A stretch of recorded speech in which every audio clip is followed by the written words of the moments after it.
neza kubera ko umuntu yabaye umugabo, rugenda neza kuko umuntu yiswe umugore se. Oya, reba ko ari umugambi w'Imana. Reba ko ibyo ugiye gukora biri mu mugambi w'Imana. Oya, ndahagurutse mu Rwanda ntacyo kigenda, ngiye Mozambique. Ugiye Mozambique kandi ugiye mu mugambi w'Imana. Kuba Mozambique no kuba mu mugambi w'Imana ni ibintu bibiri bitandukanye. Kuba Canada no kuba mu mugambi w'Imana ni ibintu bibiri bigize bitandukanye.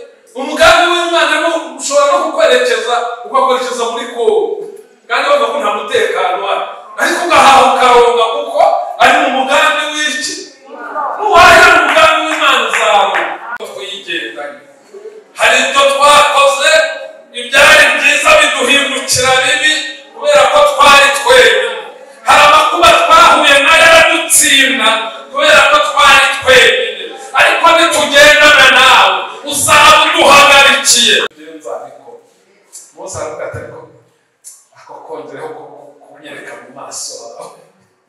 Ariko Mose nawe yitetesheje, aravuga ati ndashaka kureba mu maso. Imana iravuga ati mu maso yanjye kuhareba bingana no gupfa. Uyu munsi wari wibereyeho yumva ari ibisanzwe, atazi ko abereyeho umugambi w'Imana, akora ibyo ashaka, akabikora uko abyumva n'igihe abishakiye. Uyu munsi akaba ashaka kubwira Yesu ngo ndashaka kuguha ubuzima bwanjye, ndashaka ko kwiyegurira ukambera umwami n'umukiza w'ubugingo bwanjye. Muri iri teraniro ryacu duteranyemo hano, hari umuntu ushaka kwakira Yesu. Mbere yuko dusengera bya byifuzo bitatu, hari umuntu wumva ashaka kwakira Yesu. Mwese tukubwire ngo umenye imigambi y'Imana utaranamenya Imana, ukaba twihuse, ariko uburyo bwiza bwo kugira ngo usengere kubana na Yesu, usengere guhishurirwa imigambi, usengere ko kwihishurira, banza umwakira kubera umwami n'umukiza wawe. Hari uhari ushaka kumwakira narambura ikiganza, bitubitangaza ku mugaragaro kubera ko natwe nuko twinjiye. Hari ushaka kwakira Yesu muri iri teraniro? Ntawe ndimo ndareba, ntawe urarambura ikiganza, ariko ubaye uhari urambura ikiganza tugusengere wakire umwami Yesu, kuko niyo nzira yawe y'amahoro yawe. Ni uzabaho utekanye n'igihe Yesu azaba atuye muri wowe nawe utuye muri we.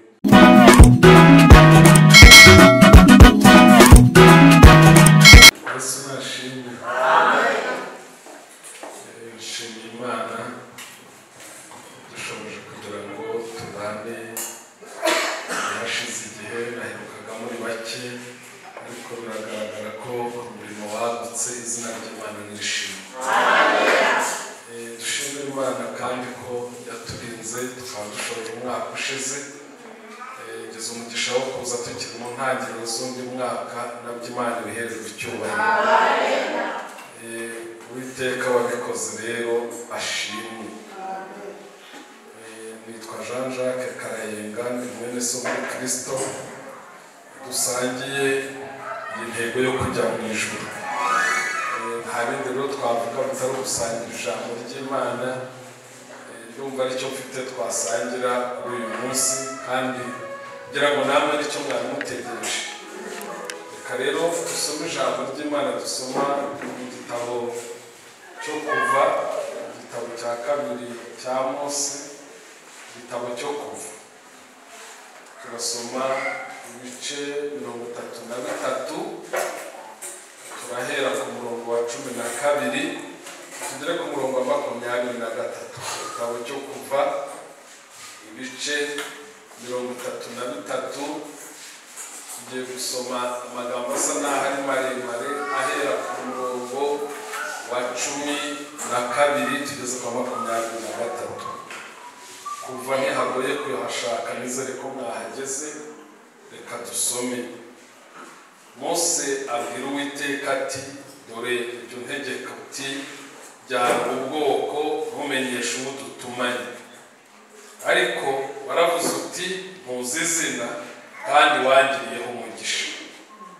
Nuko niba nkugiriyeho umugisha koko, nyereka imigambi yawe kugira ngo mumenye, mbona uko ndushaho kukugiriraho umugisha, kandi wibuke ko ubu bwoko ari ubwawe.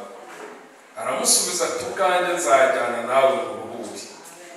Mose aramubwira ati ubwawe nutajyana natwe ntudukure ino. Ikizamenyekanya yuko jye n'ubwoko bwawe twakugiriyeho umugisha n'iki? Si uko ujyana natwe bigatuma jye n'ubwoko bwawe dutandukanywa n'amahanga yose yo mu isi.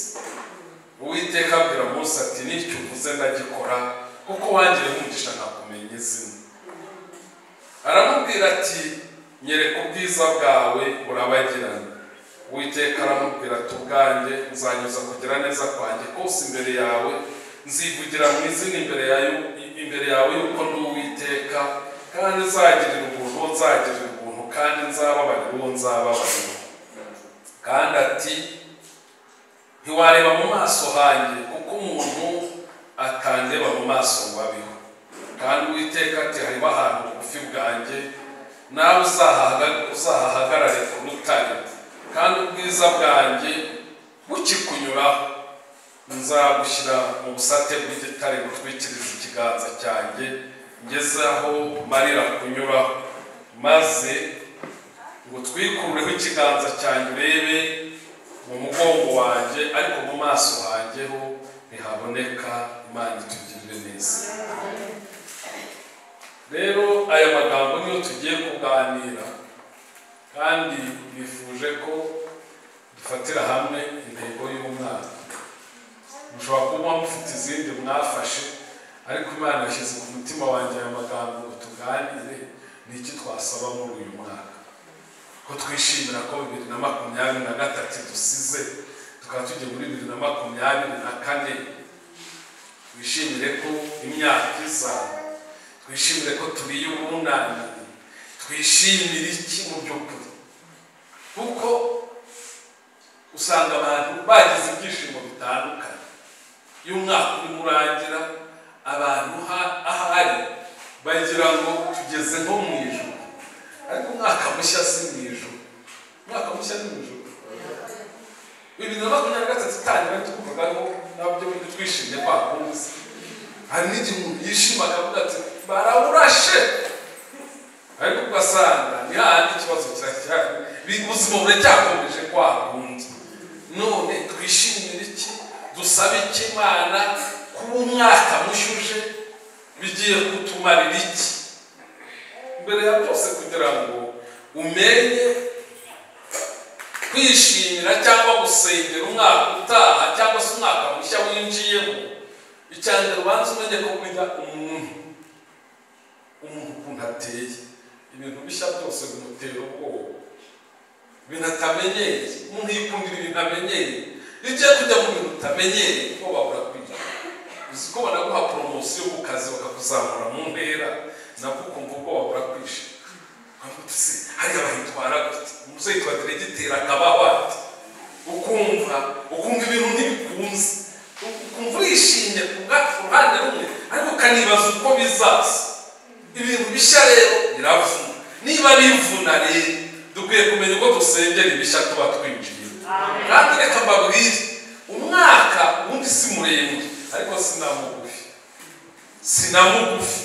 Umwaka uzasinziramo inshuro zirenga 300 utazi aho uri. Murumva ayo masaha umuntu aba agiye kuzamara atazi ahantu aherereye, biroroshye se? Umwaka uzabamo ibintu utazi. Muzi ko umuntu aba avuga mu mwaka uyu uvuye hano gushima Imana ati hano 90. Urumva aribuka umwaka, akibuka n'ibya ubayemo. Ni ukuvuga rero mu mwaka byanze bikunze ntubura ikintu usiga ku buzima bw'umuntu.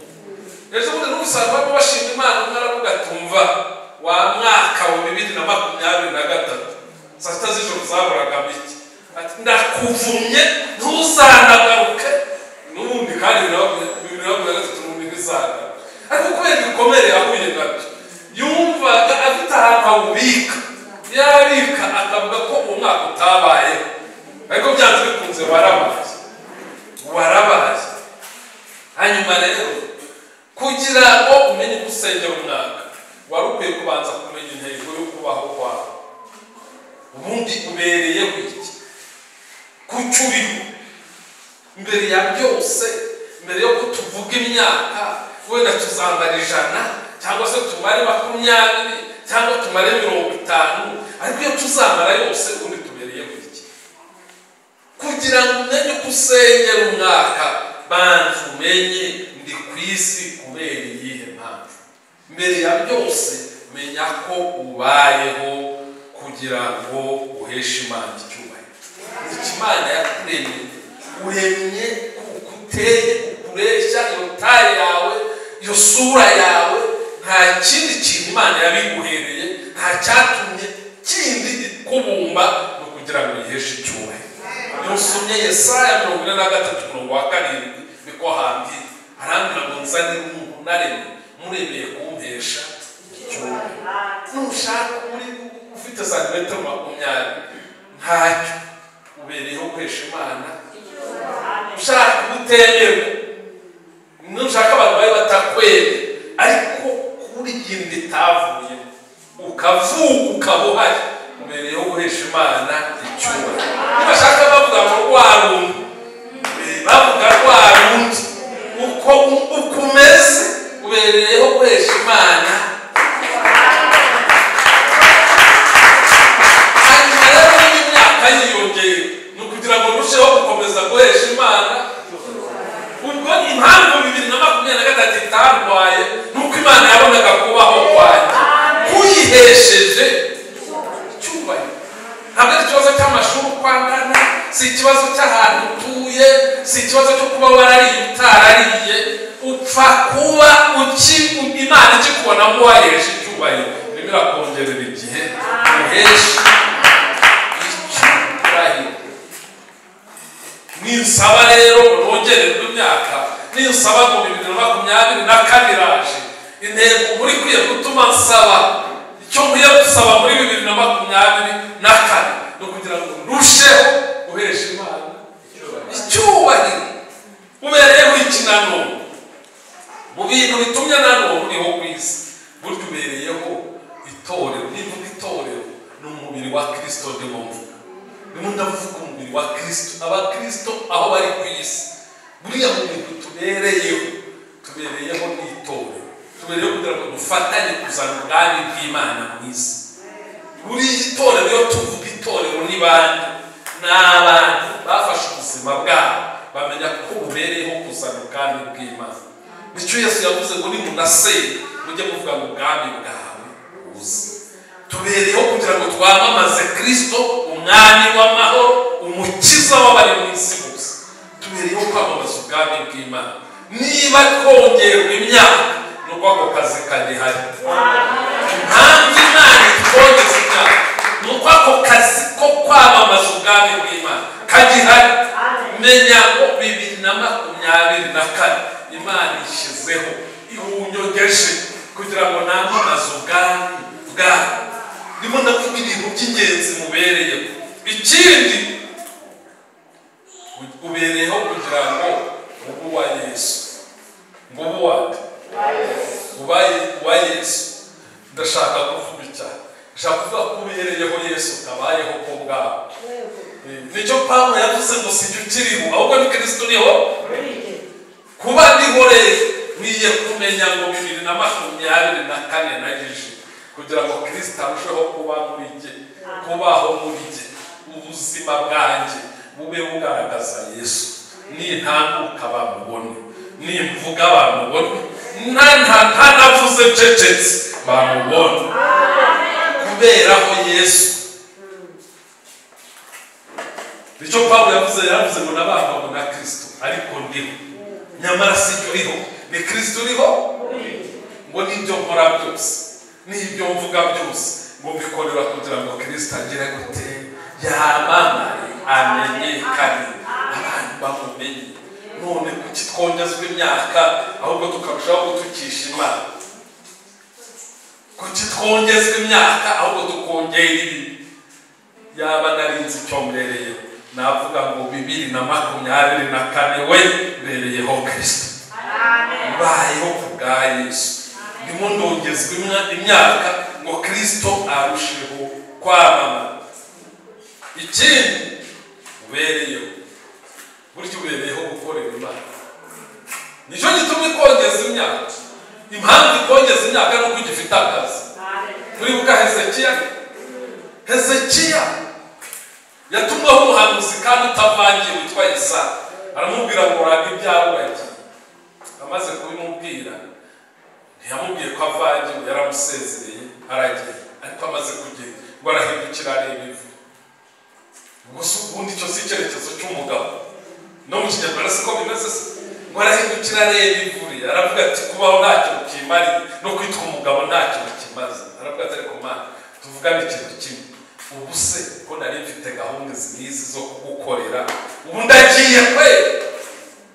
Imana itubwira Yesaya ngo katira aho ugeze, ugende umwumvirire ngo ku minsi warushigaje shyizeho kenzi. Shyizeho imyaka 15. Kubera ko yari yerekanye icyabereye, yari azi icyabereye. Buriya utazi icyo ubereye uba urimo wihebura igice.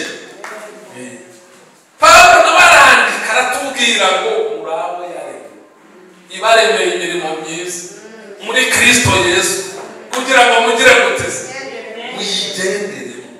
Tubereyeho gukorera Imana.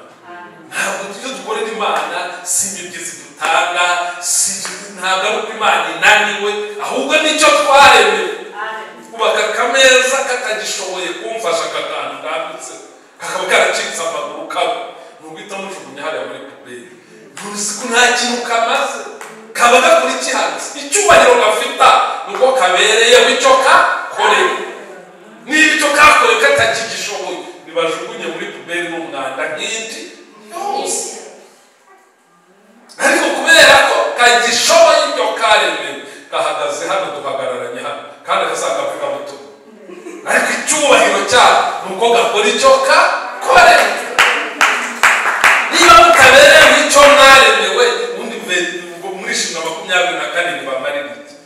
Nimubanze mugishimira uko mubereyeho icyo mwaremewe umurimo mwiza muri Kristo Yesu, ngo muyigende. Cya gatanu, twaremwe kubera misiyo. Buriya buri wese afite misiyo. Imana hari inshingano yakuremeye, kandi iyo umuntu yataye misiyo, ubu umuntu bamwohereje muri Sudani y'Epfo muri misiyo ya UN yatumwe n'u Rwanda, akageraho misiyo ikarangira ashaka kwigundirizayo. Icyo gihe yahinduka umuterabwoba, ntabakiri umuntu, ntabakiri ingabo y'igihugu. Si byose ubwo se yabagiye yaratumwe nanjye, ubundi si ubwo yajya akora iki? Ubundi yajya akora iki? Mu gitondo yazindukaga bakajya mu myitozo nyine y'abantu ba UN, bakongera bakagaruka, niba bajya ku meza, niba bagira gute muri misiyo aho babohereje. Uyu muntu mu gitondo komisiyo ye yarangiye, arabyuka se nawe ajya gusiganwa n'abandi, avuga se uyu yaje ati ko yatashe misiyo ye ko yarangiye, ari hano akora iki? Tubereyeho misiyo. Misiyo yanjye si yo yawe. Nibyo buriya mwese afitiye uko yihagararamo neza, kandi yanjye nirangiye nzagenda ntabwo uzabitangira. Iyawe nayo nirangiye, nayo nanjye sinzakubuza kugenda, kuko ugomba kujya gutanga raporo ya misiyo. Hanyuma rero niba mbereyeho misiyo, ndimo ndakora misiyo mbereyeho. Umuntu agiye akikorera ibindi bitari muri misiyo yatumwe, ukagenda bakoreje muri Sudani y'Epfo, ukajya kurangura mu by'agaciro no gucuruza peteroli, kandi baragutumye mu gisirikare. Ubwo waza neza, waza n'indege yego, ariko neza waza utahe iwawe, cyangwa waza uruhukira aho abantu bataye misiyo baruhukira. None 2024 nuta misiyo yawe uzaba ufite agaciro mu maso y'Imana. Agaciro kawe kuri muri misiyo. Misiyo wahamagaye, mission yawe wihagazemo neza. Bifurije ariko mwaka mushya muhire. Turimo turaburya nuko tuburya twebwe. Mwazi mwanuzi ko nazanye keke se ntayo niyo ngiyo. Hanyuma rero Mose rero arasenga. Tuzi isengesho rya Mose. Mose rero we yarazi cyabereye. Igihe kirageze iyo ushatse murayumva neza wayikandira mu kuva igice cya 19 reka mbaciremo gakeya nihuta kubera iminota yacu tutayipfusha ubusa icyo gihe mu kuva 19 Imana yatumiye Abisiraheli irababwira ngo bayitabe ku musozi wa Sinayi baganire ntabwo ikiganiro cyabo cyamaze umwanya kuko ngo bari barabwiye Mose ngo barashaka kwibonera imbonankubone bagiye kumva bumva imirabyo irarabije abona inkuba zirakubise bati Mose genda ikikubwira turacyumva turumva icyo ngicyo kwihanganira ukuntu ijwi byabateye ubwoba baravuga ngo turayumvise kandi ntayo bari bumvise 19 bibabwiye amategeko 21 ikomeje kubabwira andi mategeko 25 itumyeho Mose ngo bongere bavugane hanyuma Mose burya rero imbere y'Imana hari ibihe byiza bitandukanye n'iby'ahandi Mose agiye kuvugana n'Imana atinda ariko Mose ntiyamenye ko atinze ntabwo yamenye ko atinze ntabwo waba imbere y'Imana umenye ko atinze n'impamvu burya ureba ku masaha ukererwa burya ushobora kuba uri imbere y'abantu ariko utari imbere y'Imana ariko iyo wageze imbere y'Imana neza ntabwo umenya ko amasaha yashize nonese ubundi mwagira ngo hari ahantu umuntu yajya wambaye umubiri akambara iminsi 40 ntacyo afashe ariko Mose yari azi ko aje mu kanya iminsi 40 irashira n'amajoro 40 bari mu bihe byiza n'Imana Mose ibyo kwisata kibitekereza yimukira ahandi Imana iri mu ijuru ariko ibiranareba mu isi Abisiraheli aho bateraniye Mose yaratinze bo barabara kuri kalendari isanzwe babona ahamaze iminsi 40 baravuga ati wa mugabo Mose Imana yari yaduhaye yigere yaduta none rero tugusa tugiye kuguha impeta tuguha amaherena uducurire Imana yadukuye mu Egiputa niyo tugiye kuramya ari Mose turamubuza ari n'Imana bose barabuze twiyaranje twikorera yacu hanyuma ngo bacura ikintu cy'ikimasa batangira kukikubita imbere bavuga ngo Imana yadukuye mu Egiputa ubwo barambuka inyanja icyo kimasa cyari gihari ariko umuntu ukuntu ateye hanyuma Imana ibwira Mose ngo bwa bwoko bwawe buriyononye none ubwo bwiyononye ugiye kubwica bwose muri Mose ntazi ibyabereye ku isi ariko afitiye urukundo bwa bwoko ahita yinginga Imana aravuga ati Imana mbabarira abantu bakumva ko wabwishe bazavuga ko bwakunaniye wananiwe kubugeza mu gihugu ugahitamo kubwica Imana ivugira ngo wowe nzakugwiza ubishyanga ari wowe njyana atoya wibica arabitambikira bose arasenga ariko Mose nubwo yasenga ntiyarazi icyaba ntabwo yarazi icyo bakoze we yari yibereye mu bihe byiza arasenga gusa hanyuma Mose rero n'Imana batandukanye baramanutse n'amategeko ngo agere kuri bwa bwoko aho buteraniye ubwo ni 32 niho ngeze ahageze basanga bari imbere y'ikimasa bararamya byacitse ngiyi yadukuye mu Egiputa Mose ananirwa kwihangana ntibuka n'amategeko yahawe n'Imana akubita hasi aramena byose ibintu Imana yamuhaye aranyanyagiza arangije kubera umujinya ahita afata cya kigirwamana aragisya arangije akibashirishiramo igikoma aravuga ati murangwa ntihagire n'igitonya banywa igikoma cy'ibyuma n'amazi kubera umujinya gusa hanyuma arangije afata abareba bicamo 3 muri baba bitatu kubera umujinya gusa yarakaye arimo avuga ati ibi bintu mwakoze abo niba mwahoze asengera abo niba mwasengeye Imana ivuga ko itabarinde ariko wahageze yaragiye kubarimbura birenze hanyuma Mose amaze gukora icyo Imana igabanya uburakari irangije iramubwira ati ariko nuko mugabanije fasha umwanzi ubuturo bwanjye ntuzongera kuba hagati muri bo mwimura ubuturo bwanjye mu bujyane nyuma y'ingano unkeneye azajya asanga inyuma icyo kintu gikora ku mutima wa Mose kiramubabaza. Ntabwo muzi, sinzi niba iri jambo bivuze ngo gutunga mwumvise icyo ndimo mvuga. Ubundi presence y'Imana cyangwa kwigaragaza kw'Imana kwari gushingiye mu ihema Imana yari yarabahaye. Iryo hema turyita kameza. Iyo bageraga ahantu bagiye kuruhuka, ahantu bagiye gutura, ihema niryo babanzaga gushinga mbere. Kubera iki? Bari bafite amategeko avuga ngo ubwoko butatu buzatura iburasirazuba, ubundi bwoko butatu butura iburengerazuba, ubundi bwoko butatu butura iburasirazuba. Hihema, murumva ko no kubaho kwabo bishingiye kuri rya hema.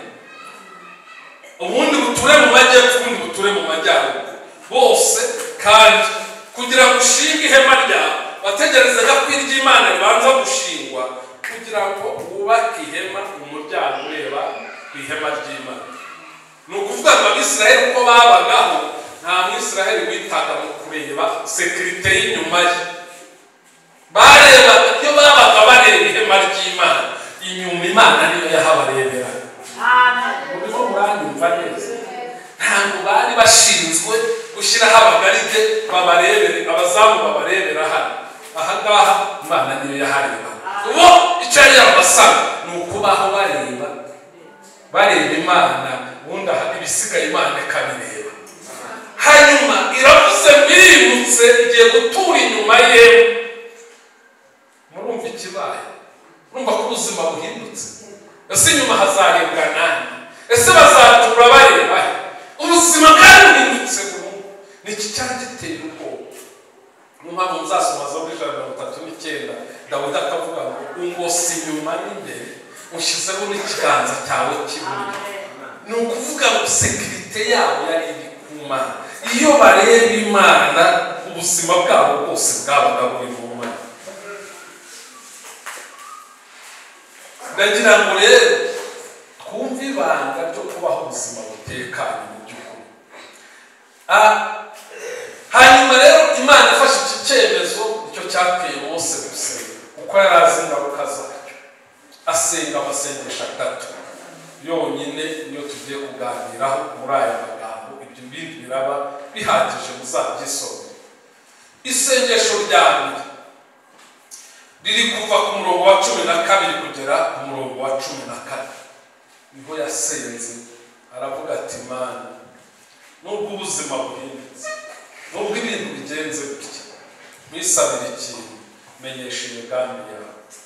Mana, nubwo 2022 nkaba ntazi bizayibamo, nkaba ntazi niba nzanayimara nzaba nyiriho, ariko hari ikintu kimwe gusaba, menyesha imigambi yawe. Kuko nimbaho ndi mu migambi yawe, uko bizasa kose, haleluya, uzabaho nesha.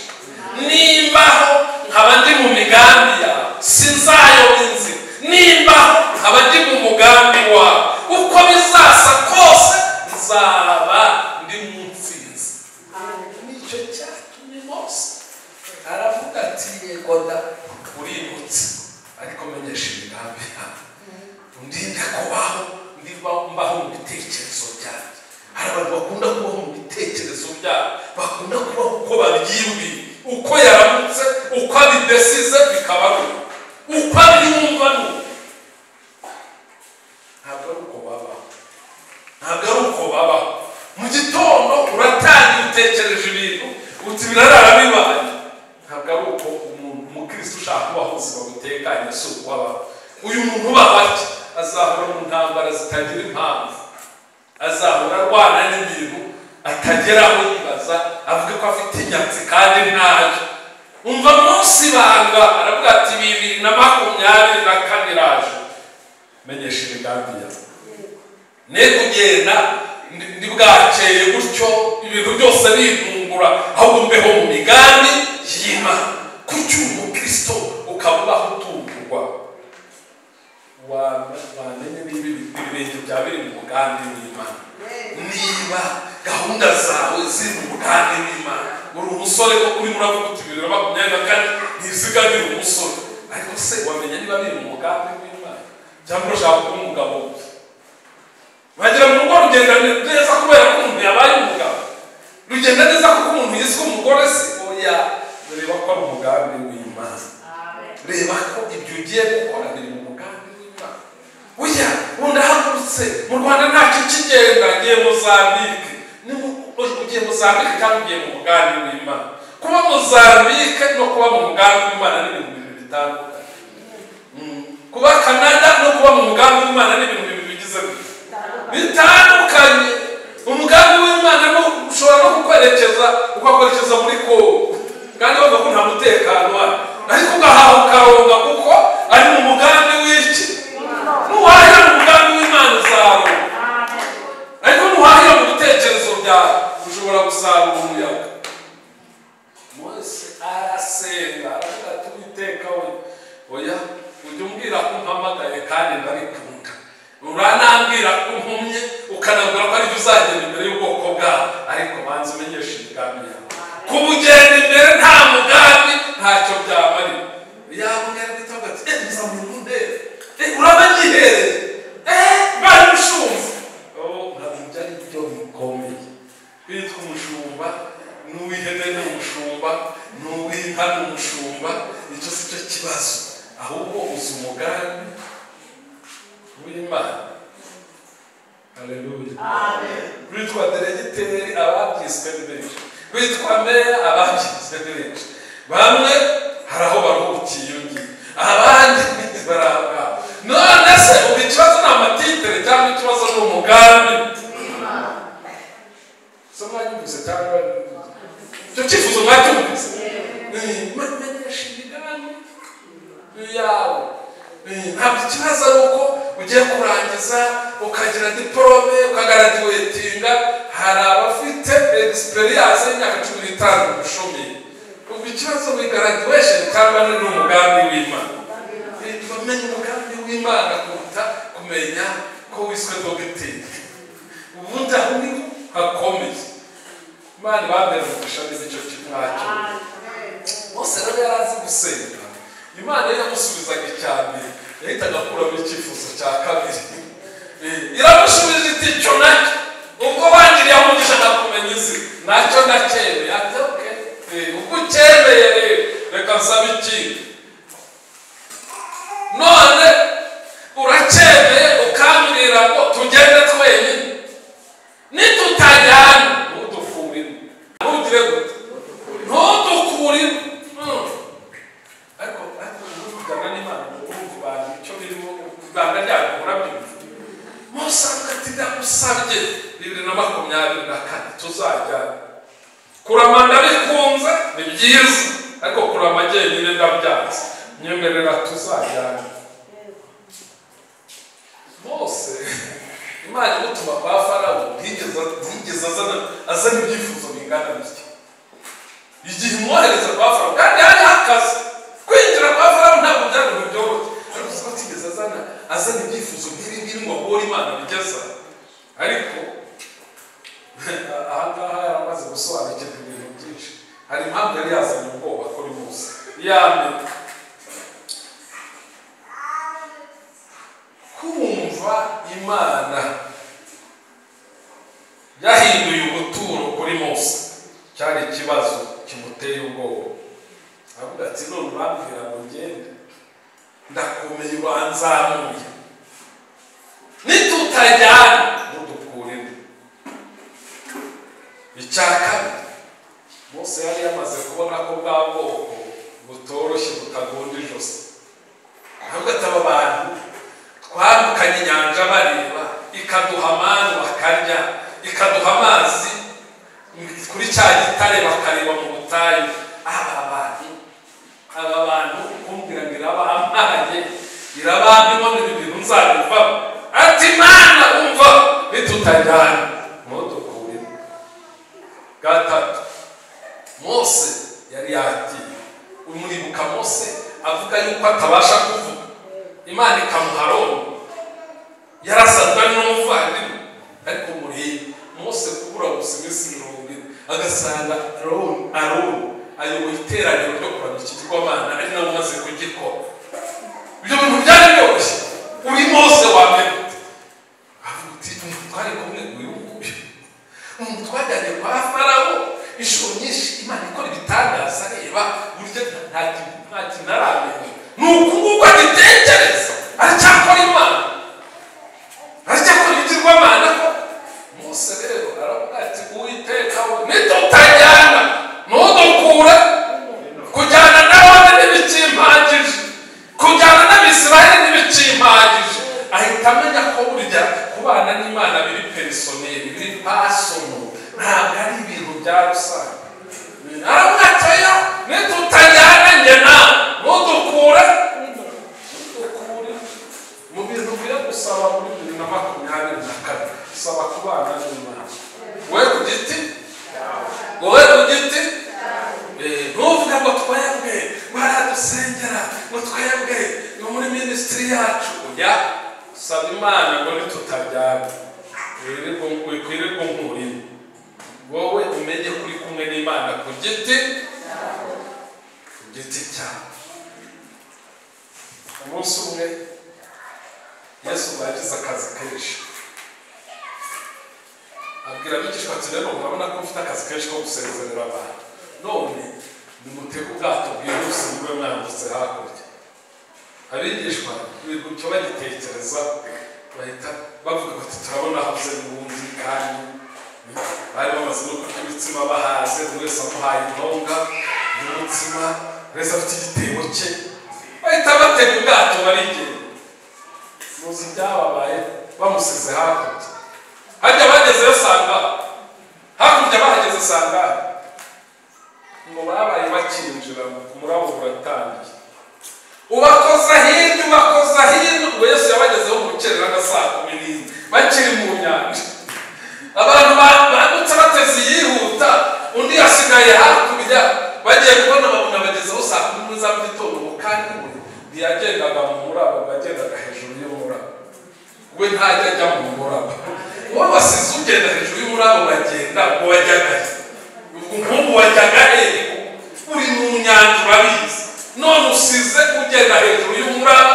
wowe ugiye mu muraba wenyine ngo naje agenda hejuru y'umuraba ariko kubera urwego rwo kugwa bari bahuye no gutikize baravuga turasi Yesu ni umuzimu atuye umuzimu mu witondere.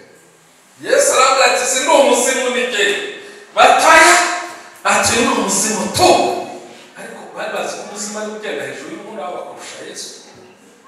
Hanyuma ngo Petero amubwira ngo niba ari wo nawe ntiyemeraga ko ariko Petero ibintu yari yihaye asanga mu muzimu bavuga niba ari wo mbwira nze hejuru ya hasi nk'uko nawe yari arangije ngo abona agiyeho birebire ariko washira kandi atekereza akazi yaba umusimura ngo akagenda amanuka aba mugufi kugeza ubwo Yesu yamufashe ukuboko aramuramira amusubiza mu bwato. Kugenda wenyine bizana ikibazo waba werekeza he ushimwe baramurashe twinjiyemo ureba uwo mujyanye n'ibyo biha agaciro n'imbaraga n'umugisha mwakugiye nta hantu bihuriye no kuba winjiranyemo amafaranga arashira nta hantu bihuriye no kuba winjiyemo ufite inzu yawe ibyo birarangira nta hantu bihuriye no kuba winjiyemo urangije amashuri umuntu arayashomerana nta hantu bihuriye no kuba winjiye muri mu bihe byiza hari igihe iminsi igenda ishira nabyo bikagushira ariko igifite agaciro winjiremo mujyanye. Yesu yabwiye abantu hariya mutozo usoganiza batari 12:30 arababwira ngo tutabana abari umwanzi wanjye ngo kandi tugateraniriza hamwe arasandaza burya agaciro kacu n'igihe turi kumwe na Yesu. Iyo tutabanye na ibintu byose bibasha guta agaciro kandi mu kanya gato. Haleluya turacyari kumwe. Imana nishimye. Amen. Tumaze kubona ibyifuzo bingahe?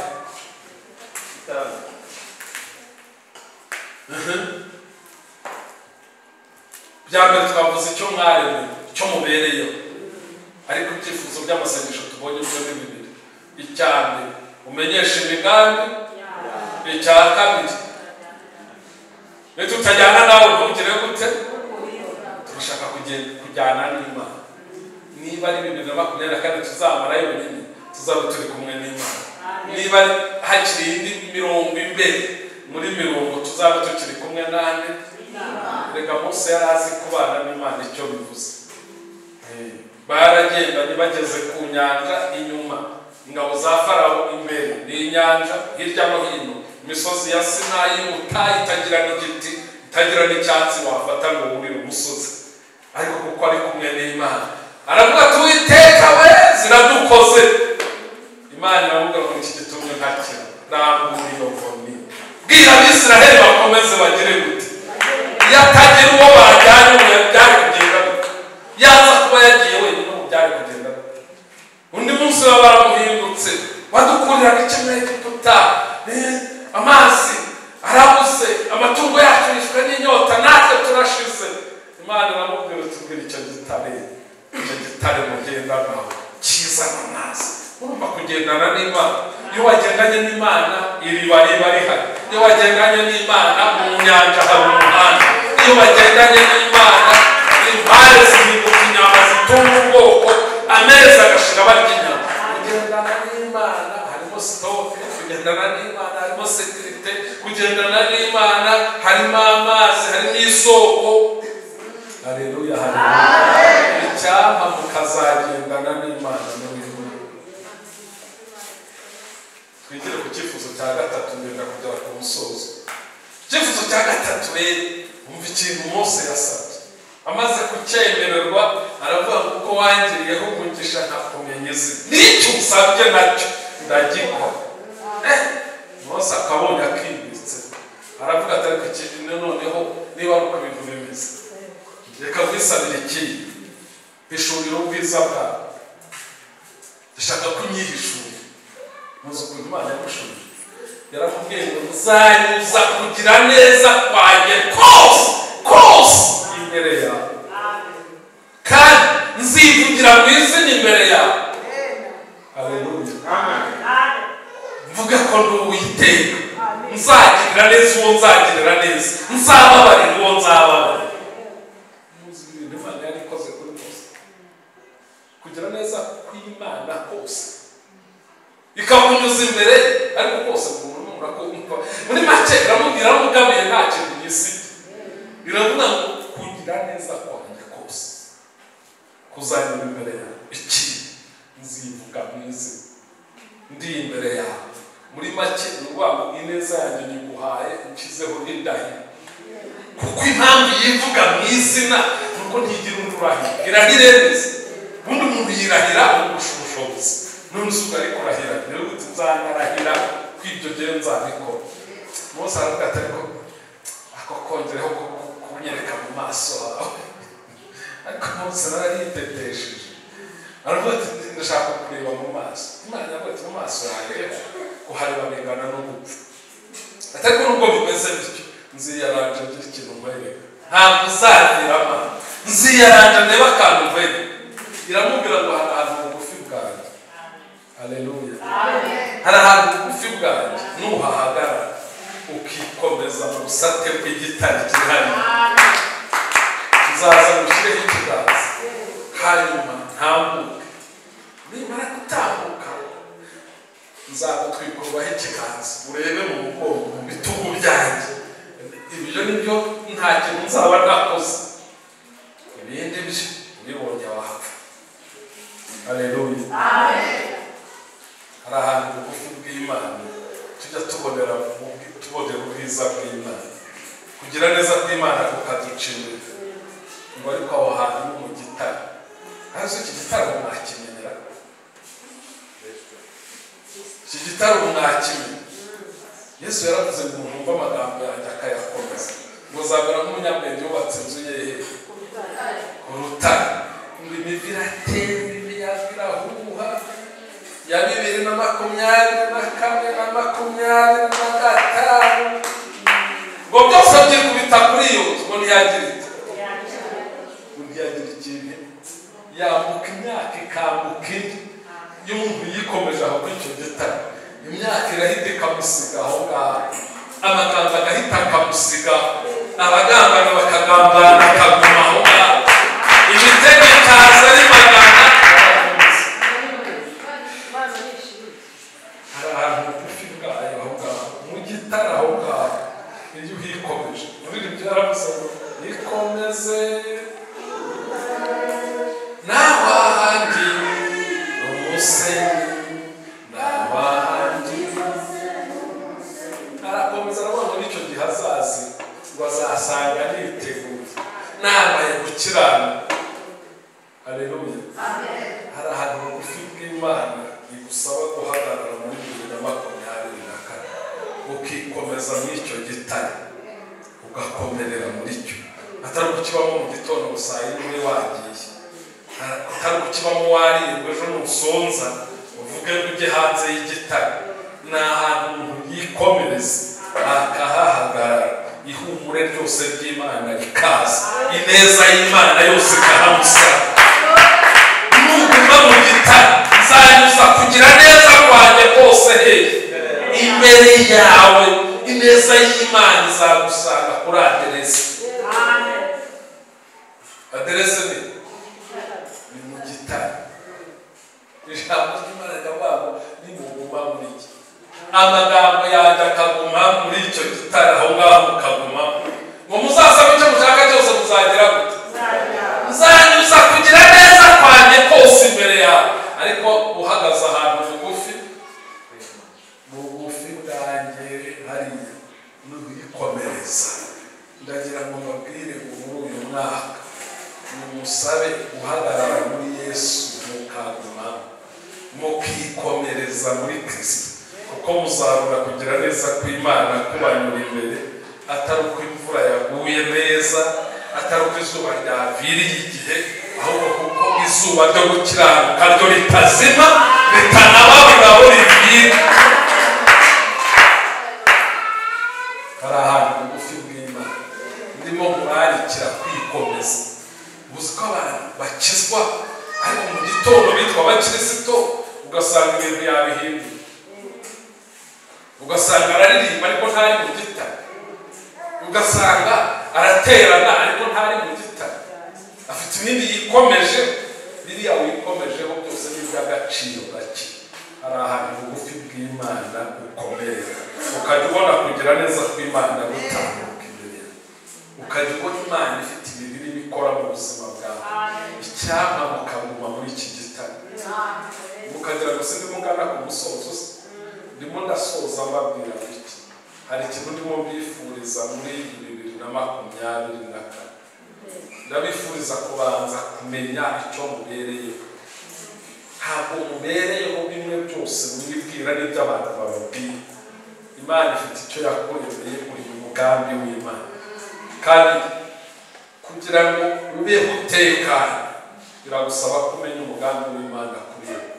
Kabiri, buragusaba ko umenya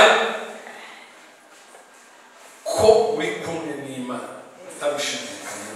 Imana muragenda, Yesu muri kumwe, cyangwa nawe muteranya nawe urasandaza. Yesu muri kumwe, urimo urabwira Imana ngo tugendane cyangwa muragenda wenyine. Reka Mariya na Yosefu baragiye baramusiga, bari bakimufata nk'umwana ngo baritahe, bageze mu rugo baramushaka baramubura. Bari byabasabye kugaruka ku rusengero, iyo bamusanze arababwira ati murabona ntari kuba mu nzu ya data, murabona ntari kuba mu nzu ya data. Ngo bamukekeraga mu bandi, ntugakekere Yesu mu bandi niba mutari kumwe. Abandi baramugutwaza, Yesu harubwo bamutwara mu gikapu. Jya ubanza wumve ko mujyanye, unasuzume ko mukiri kumwe. Icyo gihe nibwo umwaka uzaba ujya n'ukurya. Siko mujya mwifuriza ngo muzabujya ntuzabarye, ushobora kubarya nimugenda mwenye muzabarye, ariko nimujyana na Yesu uzabarya sobakuye hehe. Yesu ko ari hejuru y'ibihe, ari bugenya imyaka, umwaka wawe ukibariye. Imana igufashe kugendana na Yesu. Gatatu twasabye ikihe cyifuzo cyiwe? Mwakibagiwe? guhishurirwa Imana bundi bushya. Hari uburyo mwabonye Imana ariko 2024 abifuza ko Imana yihishura. Mose arabonye ku bwiza bwayo. Mose yari yaraboneye Imana mu gihugu, imubwira ngo kwetura inkweto zawe. Yari yarayibonye se ku nyanja ntiyamwiyeretse, mu butayu ntiyamwiyeretse, ariko aracyafite amatsiko. Aravuga ati noneho muri iyi migambi mishya utangaje mujya kubishurira ubwiza bwawe. Muri uyu mwaka mushya dukeneye kongera guhishurirwa Imana. Petero umunsi umwe yahishuriwe Yesu bari kuri wa musozi muremure, ngo Yesu ari mu ishusho y'abageni. Petero ahita avuga atoya ntabwo turaca ingando hano, hari igihe uhishurirwa Imana bushya bundi bushya. Siko Petero yavuze ingando akibagirwa n'iyi, kandi kuri uriya musozi hakonja kuba, ariko Petero yavuze nishaka mbe mu mbeho, ariko ndimo ndeba ubwiza bwawe. None ntabwo ukeneye kongera guhishurirwa Imana. Yohana bari barabanye na Yesu aryama mu gituza, ariko umunsi umwe aramwihishurira ipati, aravuga ati nari narapfuye none ndiho. Yohana atangazwa n'ukuntu amubonye, narebye ibirenge bye usanga ni nk'umuringa, ngo kandi wa wundi watunganijwe mu ruganda, ati ndebye imisatsi nzanga asigaye afite imvi, ni umusaza ukuze. Atangira gutangazwa n'ukuntu yabonye Yesu. Erega kwihishuriye wasanga bitandukanye no kumwe wari umuzi.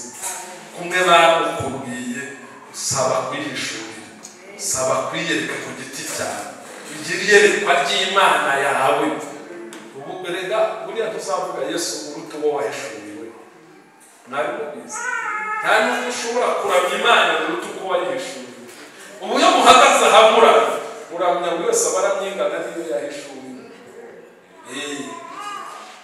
Erega Imana ni ingano, umuntu ayiramya uko yayihishuriwe. Ubu impamvu Dawidi tutaramya ngo tuburemo n'akajambo ka Dawidi. Dawidi yari yarahishuriwe Imana mu buryo buhagije. Reba mu ishyamba ababyeyi baramwibagiwe, reba yica Goliyati, reba Sawuli amuhiga, reba kugeza n'ubwo ahungira za Gati, kugeza igihe yagarukiye kuva mu ishyamba ukicara ku ntebe y'ubwami. Yayiramyaga bingana n'uko yamwihishuriye. Niyo mpamvu uzasoma Zaburi ugasanga iteye ubwoba. Yavugaga Imana bingana n'uko yayihishuriye.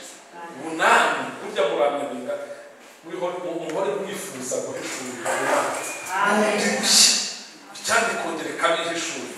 Mwasanga bya bindi mwari muza bito cyane nta kintu murayimenya. Tugiye gusenga Imana, ntashoboye tugiye gusenga. Hanyuma muzi ikintu tugiye kubanza gusengera, tugiye kubanza gusengera umuntu uyu munsi wari wibereyeho yumva ari ibisanzwe, atazi ko abereyeho umugambi w'Imana, akora ibyo ashaka akabikora uko abyumva n'igihe abishakiye. Uyu munsi akaba ashaka kubwira Yesu ngo ndashaka kuguha ubuzima bwanjye, ndashaka ko kwiyegurira ukambera umwami n'umukiza w'ubugingo bwanjye. Muri iri teraniro ryacu duteranyemo hano, hari umuntu ushaka kwakira Yesu. Mbere yuko dusengera bya byifuzo bitatu, hari umuntu wumva ashaka kwakira Yesu. Mwese tukubwire ngo umenye imigambi y'Imana utaranamenya Imana, ukaba twihuse, ariko uburyo bwiza bwo kugira ngo usengere kubana na Yesu, usengere guhishurirwa imigambi, usengere ko kwihishurira, banza umwakira kubera umwami n'umukiza wawe. Hari uhari ushaka kumwakira barabura ikiganza, bitangaza ku mugaragaro kubera ko natwe nuko twinjiye. Hari ushaka kwakira Yesu muri iri teraniro? Ntawe ndimo ndareba, ntawe urarabura ikiganza, ariko ubaye uhari urabura ikiganza tugusengere wakira umwami Yesu, kuko niyo nzira yawe y'amahoro yawe, ni uzabaho utekanye n'igihe Yesu azaba atuye muri wowe nawe utuye muri we. Winjiye muri bwa busate wikomejemo, nibwo uzatangira kumva amahoro mu bugingo bwawe. Ndabona ntawe nabonye, twatanze mu mahirwe. Kabiri rero tugiye gusengera bya byifuzo uko ari bitanu. nabyo se tubyihore cyangwa tubisengere? Niba dusangiye icyo cyifuzo rero haguruka, niba dusangiye icyo cyifuzo haguruka mu mwanya wawe cyane. Tugiye gusaba Imana ngo iduhishurire imigambi yayo ku buzima bwacu, ubuzima bwacu bwe kugenda utari umugambi w'Imana. Kabiri, tugiye gusaba Imana ngo nyemerera tugendane tubane. Gatatu, tugiye gusaba Imana ngo ngira unyihishurire, ngira unyihishurire. Reka dusengere. Mwami Yesu, turagushimiye muri iri teraniro. Twari turimo twumva ijambo ryawe bitwibutsa icyo dukwiriye kuba dusaba muri iyi minsi turimo turama hongererwa muri iyi si ishaje, muri iyi si irimo ibibazo byinshi bitandukanye. Ni iki dukwiye kugusaba? Nitugusaba amafaranga azashira, nitugusaba amazu abandi bazubaka ni ayacu atagaciro, nitugusaba imyenda izasaza, nitugusaba abagabo n'abagore nabyo bishobora kuzarangira nabi. Ariko nitugusaba ukaduhishurira imigambi yawe, tuzaba tubayeho dutekanye, tuzaba tubayeho tuzi icyerekezo. Niyo mpamvu dusabiye uyu mugore, dusabiye uyu mugabo, dusabiye uyu mukobwa, dusabiye uyu musore abeho azi umugambi wawe kuri we, abeho nk'uko umugambi wawe uri, abeho nk'uko umugambi wawe ku buzima bwe uri. Kandi twungutse ubwenge, twungukiye ku batubanjirije bwo kugusaba kugendana nawe. Iminsi twigendanye twayiboneyemo amakuba n'ibyago, iminsi twigendanye twayihombeyemo, iminsi twagiye twenyine twahuyemo n'ibikomere bikomeye. Ariko uyu munsi twungutse ubwenge bwo kugusaba, twemerere uyu mwaka tuwugendanemo nawe.